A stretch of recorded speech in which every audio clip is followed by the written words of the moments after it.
Welcome to 52 Weeks of Flow. This is a Moving River podcast, hosted by multifaceted entrepreneur and transformational coach Bea-Marie aand.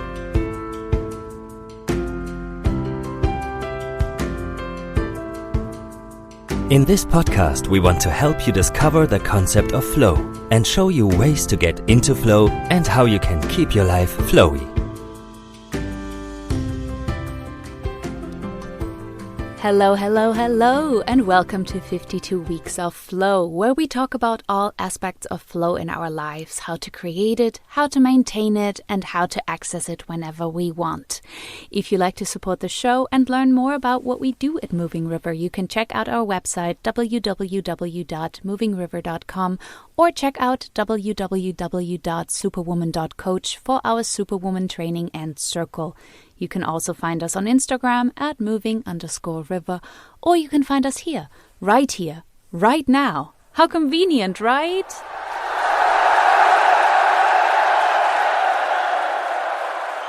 In today's episode, we want to talk about the runner's high. And for that, I have invited a special guest, someone who just ran the Boston Marathon last week. She is an endurance athlete who started running marathons in 2013 in Boston. She was at the finish line when the devastating event happened, and since then, she has run 20 marathons, with Boston this year being her 10th time running it. She holds a bachelor's and master's degree in business administration with the concentration in healthcare management, and while being in the Army for 8 years, was introduced to the operating room. She's deeply interested in relationships and human nature and how people evolve through life. Her curiosity for people and self-discovery led her down the path of her own healing following some tragic and traumatic experiences. In this healing, she found her purpose work of serving others by way of being a coach, mentor, and consultant. She believes that life events present the option to get bitter or get better, and she has chosen to lean into the better and help others to do the same.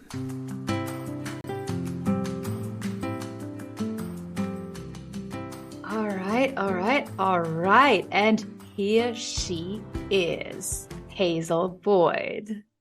I'm so happy that you are here, that you made time.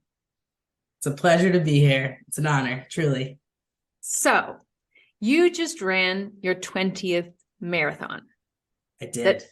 And it was the 10th time in a row in Boston. It was like your anniversary. That is correct. 10 years running the Boston Marathon. Yes. And you said you're not done yet.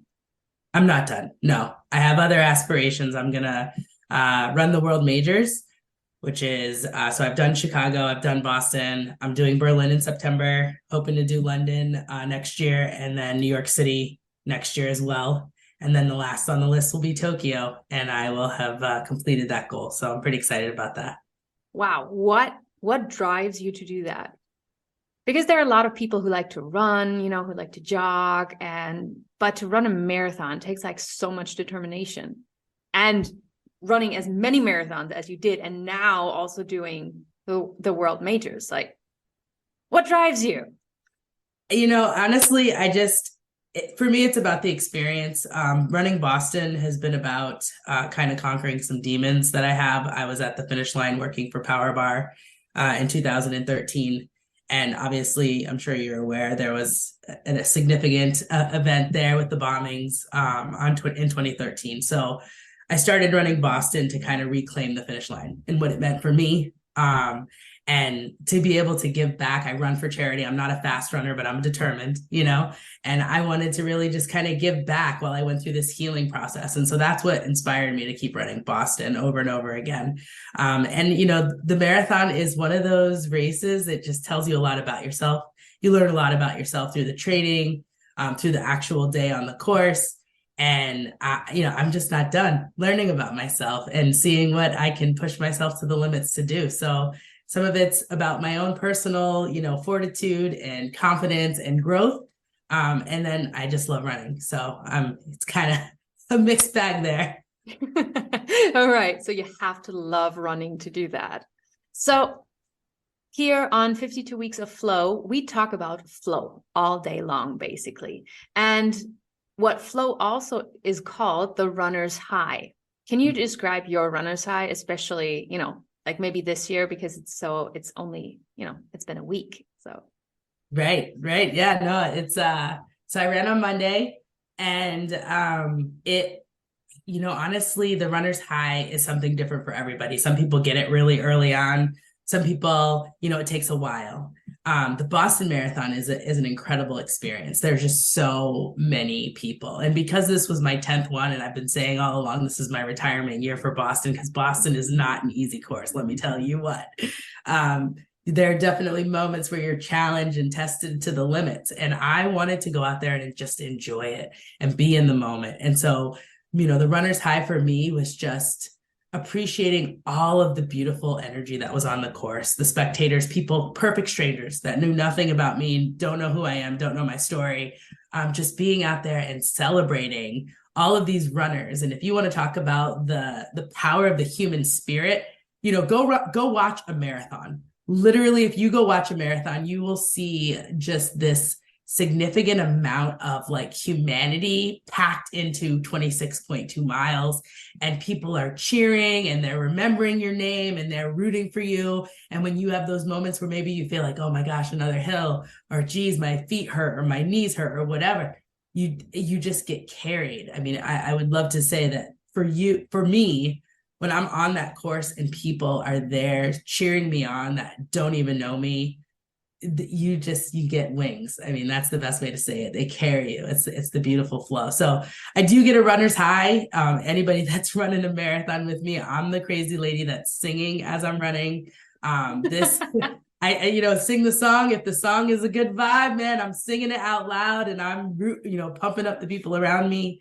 I think the most significant thing I noticed this year was my cheeks were sore after running the race. I just smiled so much. Like I was like, how did I smile that my cheeks hurt? But normally there's aches and pains, but this year definitely my cheeks have been sore for days, and I love it because it's just a reminder of the beautiful thing that just happened. Wow. This is so beautiful. When you're asked at the finish line, so how are your legs? How are your feet? And you're like, no, my cheeks hurt. It's a true story. I'm like, what is happening to my face? I'm like squeezing them down, having to do face yoga. It's a whole situation. All right. So how did you prepare, like mentally, for this run? Because physically, you do trainings, and that's probably different for everybody as well. But like, I'm mostly interested in the mental stuff. Yeah. So I think, marathoners, obviously we're a crazy breed of people, and I own that. I will totally own that. And the mental toughening, I will call it mental toughening. So I live in Boston. So this is a hometown race for me. And we train on the Newton Hills, and those hills are brutal. And, we train through winter, the race is in April. So we start training in December, and we go all the way up till April, the weekend before the marathon. And, the winter, you don't just bail on the run because it's sleeting and snowing and whatever outside. You figure it out. You figure out a way to get your miles in. And even I remember 3 years ago, it was 2015. So how many years is that? I have no idea. Anyway, I had to run 18 miles on a treadmill. That is mental toughness. Like, it's the test that we all experience on the marathon journey is really the training. It's everything that you endure to get up to the day where you actually race, suffering from injuries. I mean, doing this race, I've had so many crazy things happen. I fell off my roof one year. I got hit by a car 3 weeks before Boston another year. So, you learn a lot about yourself, and it's about showing up. And for me mentally, I'm like, I'm doing this for the kids. Every year that I've run Boston, it's been for the kids, and that keeps me going. Mentally, I'm just like, you know what? Can't stop. You have a goal, and you got to get to the end for the kids. And so it drives you forward. And I mean, there's obviously other variables in there too, but for sure. Okay, so physically this is really exhausting, and you said that the kids are like your leverage to bring you through, but is it really that strong, when your body is just breaking down, when you just can't go any further? Well, no, I mean, so every race is different, and like I said, there's a lot of stuff that can happen on 26.2 miles. This year for me, it was the 5-year anniversary of my grandma passing. In 2018, when I ran the Boston Marathon, I was all excited, exhausted from the day. And I had gotten a call later that night that my grandma was sick and she was in the hospital. And I was like, I'll check it out. And I called the next morning and they were like, she's not here. And I'm like, what do you mean she's not here? She was getting admitted last night. And I found out, that she had passed away. And so this year, it was about honoring her. It was about showing up and having a great time, knowing that my grandma wants nothing but the best for me. I've been on this self-healing, self-discovery journey for many, many years. So I have a lot of people out there that, just are so supportive and so loving and so kind, and focusing the energy to the positive things in life, and I think as long as you can maintain some level of hope, optimism, and positivity, you will find the will to keep moving forward. You just have to believe. And this year on my shoes, actually, I wrote down on my left foot I had all, and on my right foot I had love. And I wore a wristband that said persistence, and I wore a wristband that said there's nothing holding you back. And in the top of my hat, my base performance hat, it says believe. And so when I'm having those moments of just tough, like it's just tough, I had places to go, focus my mental energy on, the beautiful things that exist in this world that are way, way bigger than, oh, I have a little achy hip. Of course my hip aches. I've run 26 miles. Like there's certain things your body's just going to be like, oh, you're still doing this. And yeah, we are. So, you've got to find that grit, that determination from within. And there's a number of different places and everybody's different. But for me, positive affirmation, understanding why I'm doing things and staying true to who I am and what I'm capable of. That's really what the test is. Just knowing like, I can do this. This is not something that I am incapable of doing, and having 20 under my belt, obviously it's like, Hazel, you've done this before. You can do it again. I mean, I'm a little bit more seasoned with time, 10 years, right? Like you do get a little extra mileage on the tires, but at the end of the day, I know it's something that can be done, and it's something that will be done because in my heart and in my mind, in synchronicity, knows we're making this happen. And so that's really kind of what keeps you going. Wow. This is so inspiring. Like kudos. I tip my head. Thank you. Yeah. I was wondering when you were talking about your growth, your journey, like what you've been on, what you've been through.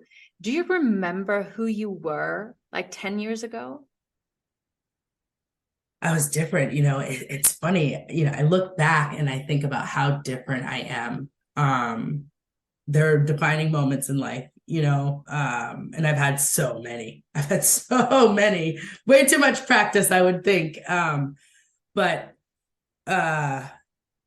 Yeah, I do remember who I was. And I remember for a period of time after the bombings happened and I was in this healing. I mean, I was in group therapy. I was in personal therapy. I'm just talking to all the counselors, all the therapists, help me heal, like help me get back to myself. And I remember this uneasiness, this chase. I was just trying to get back to who I was before. And it was this beautiful understanding one day, the surrender almost of a letting go and saying, you know what, do you really want to be her? Do you, let go of who she is? How about you step into who you are now and who you can become? And once I was able to make that connection, it changed everything for me. It changed everything for me, how I viewed life, my friendships, my relationships, everything, my ability to honor myself. And actually, I got really good at creating boundaries. I mean, I remembered when I would be like at a 10 and my fuse is super short and I'm like firing off, like just freaked out or panicked or twitchy. I would just say to people, I am at capacity right now. And just being able to recognize that in myself and say those words out loud to other people instead of, grinding through it, that was such a release for me. It was a weight almost that came off of my shoulders. And, I love the Hazel I have been in every stage of my life, but there's nobody I love more than the Hazel that I am right now, for sure. 100% hands down. Oh my God, this is so beautiful. This is so beautiful and so true. I can relate to that so much because I think every major incident in your life shapes you and creates a new version of yourself. Like you're a mom, so giving birth, is like a rebirth for us as women. Right. We not only birth a child, but we also birth a mother. And I remember when I was pregnant, I was like, I'm going to stay the same. I'm going to, I'm still going to be the fun, blah, blah, blah, blah, blah, blah, blah, blah, blah person. And after giving birth, like, it was like immediate. I was like, who was that person? I don't remember.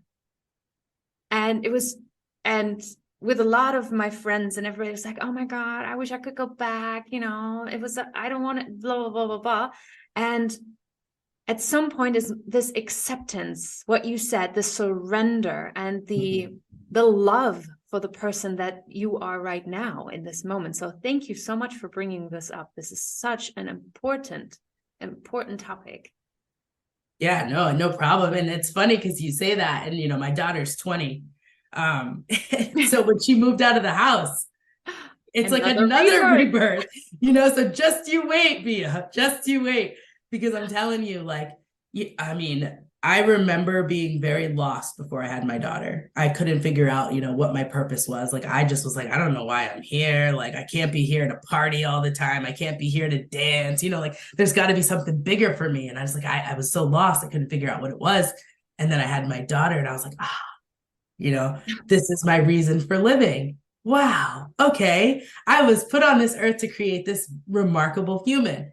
And then she left and I was like, but I'm a mom. Like, my job is to be a mom. Like, what do you mean? You don't need me anymore and you're off doing adulting. And it's a different kind of need and it's a different kind of parenting. I mean, the evolution of us as people, I think so often we get so stuck and bogged down into like this mentality of how we're supposed to be and who we're supposed to be. And we hold on to it so tight that we don't allow ourselves to just be, I mean, I think about some of the music I listened to back in the day and I'm like, I don't know how I listened to that. Like, how am I, like, what is that, And I mean, life is just this beautiful gift that we have to be able to embrace change in order to move through it. And, I have always aligned myself with the thought process of, I'm not going to let events in my life define me in a negative way. So anything, any hardship, any hard thing that I've had to go through, the traumas of my life, which there have been too many, you have this thing, you could get bitter or you can get better. Mm-hmm. And I've always leaned into being a better human and figuring out like, okay, what am I supposed to learn from this? And how am I going to apply this into my life? And how am I going to help other people who might be going through the same thing from maybe going down that bitter path? Like, I want everybody to be on the better path. This is life, man. This is a gift. We have to celebrate that. Again, I love it. I love it because yes, it is a gift and it is the only one that we have in this body, at least. So what makes you almost break your body doing all those marathons? It's honestly, I mean, I just, it's not the easiest distance. Yeah. but that's what makes it attractive to me. Mm-hmm. It's like really put yourself to the test. And don't get me wrong. I mean, I have friends that are maniacs and they're like, oh, I'm going to do an ultra. I'm going to go do a 50K. I'm going to run more than 26 miles. And I look at that and they're like, Hazel, come join us. And I'm like, yeah, no, I'm good. 26 is probably where, you know, that's my limit right there. It's just, you know, for everybody has something, you know, that they're trying to achieve in this life. And I think for me, the marathon is where I'm tapping out. I'm tapping out at the marathon. So the funny thing about it is I'm really short and kind of stocky. I'm built to be a sprinter and a jumper, right? And so when I first decided I was going to run a marathon, and this was, you know, like before, I was like, eventually I'm going to run a marathon, you know, this pipe dream, right? And it just got accelerated a little bit with the activities of April 15, 2013. But I was never meant to be a long distance runner. And just because I'm not built to be one, I was like, I'm going to do that. I'm going to do that. I mean, I've got great vertical leap. I can jump. I mean, when I danced for 5 years, I'm a great leaper. I have, you know, I can jump. I have a lot of lift, but you know, I wanted to be a distance runner. I said, I'm going to be a distance runner just because somebody said I couldn't, just because somebody said, you're not built to be a long distance runner. I said, all right, challenge accepted. Oh, I love that. I love that as well. All right. So you have scratched on the surface of the hardships. Like I know, and I also said that in the intro, that you've been in the Army. You're the founder of a company. So that is a lot already. So when you were in the Army, for example, how did you keep your flow there? Because I also know that this is kind of tough. Yeah, the Army is a different animal. You know, you're taught. It's almost like I remember going into basic training. I had no idea what to expect, but mind you, I had danced for 5 years. And if you're a dancer, you know, you can relate to this. Your dance instructors are maniacs. They whittle you down to like nothing. You know, they're tucking under. I mean, I have a pretty rotund, you know, my gluteus maximus is Maximus. And she, you know, tuck it under. I'm like, it can't go anywhere. It's like attached to my body. Like, what do you want me to do with it? But we used to just grueling dance routine. Nope. Somebody made a mistake again. The repetition. So, you know, discipline has always been something that's been kind of innate in me as a competitor. And so when I was in the military, it was interesting because it was like they wanted to take all of these things away from me and then put me back together like, you know, like a rector set of a new Hazel. And I knew they wanted to break me down. You know, I knew they wanted to like break me down so that they could build me up. And so once I got a hold of this in basic training, it became a different experience for me. And I was able to just, well, you know, I had a friend who we had to drink full canteens by the end of the day before we would go into our barracks. And if you didn't drink your canteen at formation, they would make you chug them. And my friend had been hydrating all day and she made the mistake of filling up her canteens right before dinner. So she didn't have 2 empty canteens and they made her drink them all. And she was just sick. She drank it and she just had too much fluid in her body and she's puking her guts out. And I'm just like, oh my God. And I'm watching because you can't do it. You can't help them. You can't be like, I'll drink the water for you. It's like, this is your responsibility. And so she's throwing up and the drill sergeant comes at her and he's like, oh, she's like, I'm sorry, I threw up. And he's like, well, you know what that means? And she's like, what? And he goes, fill up your canteen and do it again. And he made her fill up the canteen and replace the water that she just threw up. And I just remember thinking to myself, there has to be a better way. There has to be a better way. But it really forces you. And in this moment, you know, I'm thinking, what is the lesson? It's the lesson I'm supposed to be learning right now as I'm watching my poor friend, you know, have to drink this water. And it's like, be smart, be strategic, think about how you're moving. And so in that moment, you know, I had a recalibration of sorts and I was like, okay, never fill up your canteens before dinner, right? Like, you know, you're putting steps in place. All of the training is physically grueling. It wasn't anything that my body wasn't ready to handle. I think the mental toughening, which is, you know, we had sleep deprivation training, which basically means you're wide awake for 48 hours with minimal sleep, and you're expected to perform tasks. So like you have to go to school, you have to break down your weapon, you have to clean your weapon, you have to clean your room, you have to keep your uniform sharp. You're doing all of this stuff and you've had like literally no sleep. And just like, how do you function? And you figure it out. And honestly, I credit being a new mom, my success with being a new mom, to my sleep deprivation training, because you learn how to function with like zero energy, you know? And I'm like, oh, Cynthia was a great baby. Of course, she was wonderful. But really, I think I was just used to like, you know, continuously moving forward. But yeah, the military was an experience. It gave me a lot of positive things. I had some unpleasant experiences in the military as well. But for the most part, you know me, I lean into the positive and I say, I've learned a lot from my 8 years in the Army. It gave me a lot of really, really great tools to bring into my civilian life. And, you know, it's part of who I am, Hazel today, right? Little snippets of Hazel today. Yeah, but I'm wondering, you know, being in the Army for 8 years, that's like a totally different flow than civilian life. Like, how did you move back, or how did you move in, basically? Well, going into the Army was actually pretty.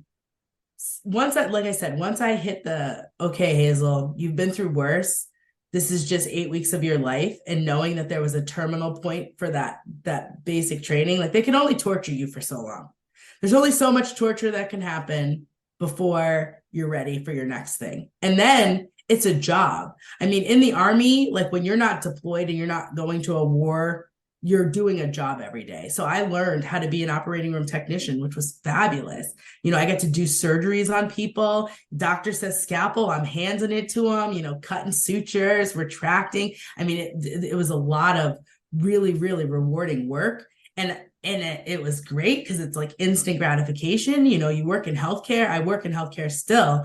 But when you work in healthcare, you know, and people are, take a pill, you'll feel better in a couple of days. And I'm like, no, I want it to be fixed like right now. Surgery, right? Because you go in, you fix the thing, and you're out. And you go, I saw it. It was working. Everything's good. We've done what we're supposed to. Close it up. Instant gratification. When I got out of the military, it was a little bit different. Because I was brought up in this environment where you're working every day, but you're under a structure of a military environment. So you're working in a military hospital with military rules, military accountability. Like there's a whole lot of different things. And I was a leader in the military, and I was managing operating rooms by the time that I was getting out. So when I got out and I was a civilian and I was managing an operating room, I'm like, what do you mean you just melted that $35,000 camera in and out? You know, like you got to pay for that. And it's like, no, they don't pay for that. Like we got to figure out how to pay for that thing. And I'm like, that's crazy. How do you stop them from doing it again? So you had to like figure out a different way to motivate people. And leadership really is the process of influencing other people, right? To perform a task by providing them purpose, direction, and motivation, right? And so I just leaned into that. I leaned into that purpose. Like, why are we doing what we do? You know, and giving them like, this is how you do the things that you need to do. And then motivating them. I mean, being a cheerleader, I've, you know, been a leader so much of my life that it's kind of innate. Even when I wasn't a leader, it was like, you know, people just kind of followed me because, well, they're like, I think she knows how to do it. She looks like she knows what she's doing. Quiet confidence or something. I have no idea. But yeah, I mean, for me, being a leader is about influencing your teams and motivating your teams and keeping them inspired, keeping them uplifted, because you know what? Happy people perform better. You know, happy people want to come into work.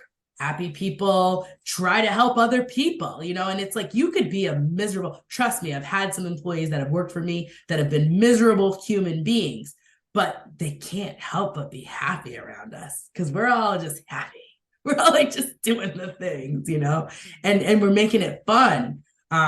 Work has a negative connotation. People don't want to work, you know, workflow is like, workflow, got to make money, and it's all obligatory and it's heavy. And so for me, it's been about, how do I incorporate this into life so it's not miserable? So you're not dreading going to work. I want people to be excited to come in, you know, and that's been my mental mindset and how I've moved through and navigated being a civilian. It's like, all right, I'm not going to be able to like discipline you into like submission, but what I can do is get you excited about the work today. Let's get excited. This is incredible. And this is actually what good leaders know. And bad leaders, they do exactly what happened 8 years prior to that. Right. They just push you and kick you and want something from you that you are not able or willing to do. Right. Right. So, you know, and that's the thing. I talk to other leaders, and I've, presented at a couple of conferences and just worked with other leaders, mentoring them, because as a leader, I take that responsibility of mentoring younger leaders very, very seriously. And, fear-based leadership can only get you so far. And at the end of the day, if you're afraid all the time, are you really putting out the best product? And this is true in any industry that you're in. If you're afraid, like, I got to do this because I'm going to get fired, and that's your motivation, it's your level, everything about it is just going to be, right? But if you can inspire your team and you can connect them to what you're doing and why you're doing it, and show them how their job contributes to the greater success of everything. And like, they go, oh, I'm just right? You ever hear people say this? Like, oh, I'm just whatever, right? And it's like, no, you're not just you are a. And how does that lead to the bigger foundational structure, the picture of what you're doing?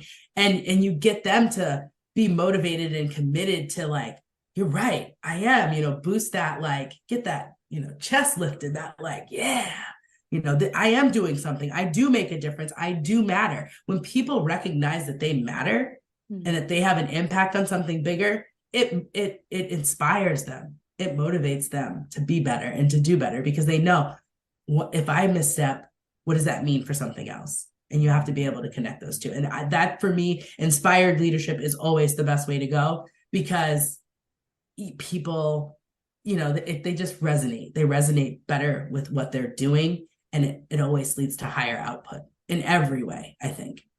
Absolutely. And I loved when you said, you're not just a, you are a. I like to say you are the.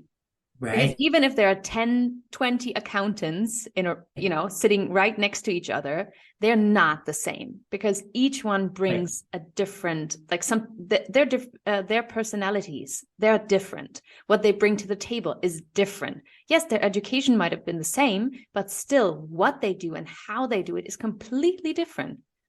So I love to put you are right. Yeah. So that's really, it's funny because diversity in leadership and diversity in businesses, it's really, I love this. I love people. I really, really like people. I say that I don't like people, but we're curious, right? I'm curious about people.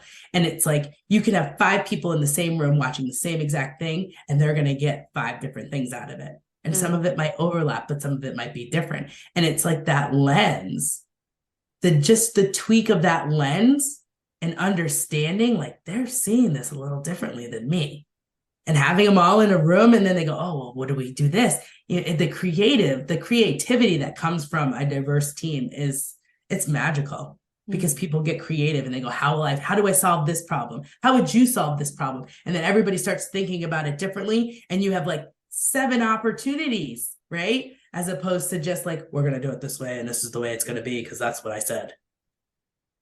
Never fun. Never fun.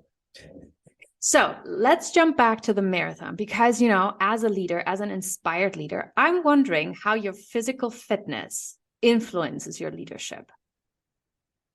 How does my physical fitness influence my leadership? So, I mean, I mentioned before that I'm not fast. That doesn't, physical fitness has nothing to do with fat. No. I know that I'm leading into something really, I think. Oh, okay. I don't know. So I'm not fast, right? But I usually start a little bit to the back. I start a little bit to the back. And one of the things I think people recognize about me is one, that I'm singing on the course. Like I'll sing in a training run. People come by me and I'm pumping it up and I'm smiling. I wave at people because, again, joy, you inject joy into something and you just do it better, right? Mm-hmm. So I always tell people when they're like grunting and they're making the face, I'm like, you run faster when you're smiling, and then they smile. They can't help it. And they will like, whoa, you're right? And they get a little boost and it just gives them a little extra.